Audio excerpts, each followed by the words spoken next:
Fleet Admiral Sakazuki is an oppressive symbol of order and prejudice. Marshal D. Teach is the conspiring marauder who seeks to conquer the whole sea. This list will be looking at both of these men as it investigates who is Monkey D. Luffy's greatest enemy.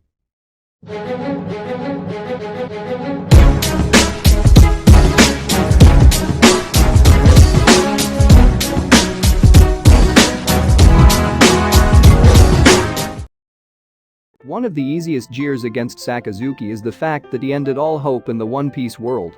After trials and tribulations through the depths of a hellish prison to the bloodshed of an entire battlefield, there was a small glimmer when it looked like Luffy had actually saved Ace. That is until Sakazuki appeared, verbally attacked the very thing that Ace treasured most, and provoked him for one last battle. In front of Luffy's very own eyes, Sakazuki managed to destroy Ace in more ways than one. At this point, fans are just waiting for the tidal wave to come. While Sakazuki may have killed Ace, Marshal D. Teach has a much more extensive history with Luffy's loved ones. He was originally just another member of Ace's ship in Whitebeard's 2nd Division. After Blackbeard killed Thatch for the Yami Yami no Mi and fled the group, Ace took it upon himself to hunt him down. Unfortunately, Teach was able to easily overwhelm him when the final battle actually came up. Even more unfortunate, this wasn't Blackbeard's first strike against Luffy's friends. Long ago, some incident led to Teach striking at Shanks and creating the red hair's iconic scar, creating a lifelong rivalry between the two. To keep the man from hurting more of his family, Luffy is definitely getting a piece of Teach. The mark of a good villain is their capacity to challenge the main character's values, and Sakazuki is one of the best examples of this in One Piece.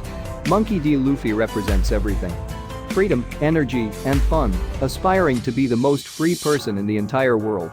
In contrast, Sakazuki represents the oppressive order that seeks to clip the wings, trying to escape his cage. For those who seek freedom outside of the world government's permission, Sakazuki will shoot first and never ask questions. He is everything that Luffy has come to hate since childhood and is the Straw Hat's thematic opposite.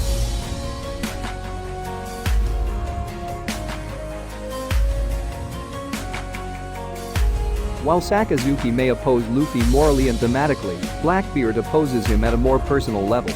Much like how the Flash has the reverse Flash, Blackbeard is the reverse Luffy. He is an ambitious dreamer like Luffy who aspires to become Pirate King, but approaches the venture with much more evil intent. Where Luffy tries to make friends and help people, Blackbeard is backstabbing and causing as much harm as possible among society. He is everything that Luffy despises in the pirate life and is his conceptual opposite. One of the most defining aspects about Luffy is his propensity to accept all races, countries, and creeds with the same friendly face at face value. He is an accepting person who's more intrigued by the diversity of the outside world than wary. The same can't be said for Sakazuki. If anyone were to step outside his preconceived notions of normal and abnormal, right and wrong, Sakazuki will respond with lethal prejudice, even against a fellow Marine. He is the very walls and chains of society that Luffy just can't wait to break. Luffy's entire pirate philosophy is centered around friendship. To him, his crewmates are not just workers, but friends and family members that he takes deep consideration for and makes sure to foster deep loyalty with. Blackbeard, on the other hand, seeks to only inspire his crew members with power and the ability to not rot in prison. Loyalty doesn't mean much to a man who was incredibly willing to backstab a guy that he'd been working with for literally most of his entire life. He doesn't know anything personal about his picks from Impel Down, besides the fact that they're strong. As fans, we must know at this point, Luffy absolutely hates anyone who doesn't respect their own crewmates. A good enemy must also be a great test for the main character, and Sakazuki represents a major stepping stone in Luffy's rise to power. Even though Ace had the Flame Fruit, he was easily overpowered by Sakazuki's Magma powers, which is superior in comparison to Flame Fruit. Luffy fighting Sakazuki would be a major challenge for his strength. While Sakazuki's strength is of thematic importance, Blackbeard represents the ultimate threat within the entirety of the One Piece world. With the mysterious ability to hold multiple devil fruits, Blackbeard is seemingly the only person with 2 devil fruits. These devilish treats are already pretty cumbersome individually.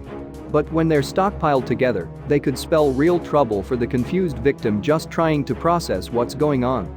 With other strengths and skills that are yet to be known, Blackbeard may be Luffy's greatest threat. What really sells Sakazuki as one of Luffy's greatest enemies is the fact that he just comes off as the final boss of the Marines. In the pirating world, there really is no greater enemy than the actual sea cops that are trying to anchor down any Jolly Roger that they see. Sakazuki currently sits on the highest mantle of the Marines and barks orders at his soldiers while simultaneously taking them from the Celestial Dragons. Unless the Marines reveal a super marine or something, Sakazuki will be the grandest test against Luffy's crusade to fight everything that the world government represents. While being the anti-pirate is a strong aesthetic for a leading villain in One Piece, Luffy's journey to find the One Piece and become the king of the pirates doesn't really mean anything if there isn't anyone else who has the same goal. Blackbeard is the most explicit challenge to Luffy's throne and seems like the only other person making large enough strides to actually reach Laugh Tale. If not, at least, have enough resources to overtake it.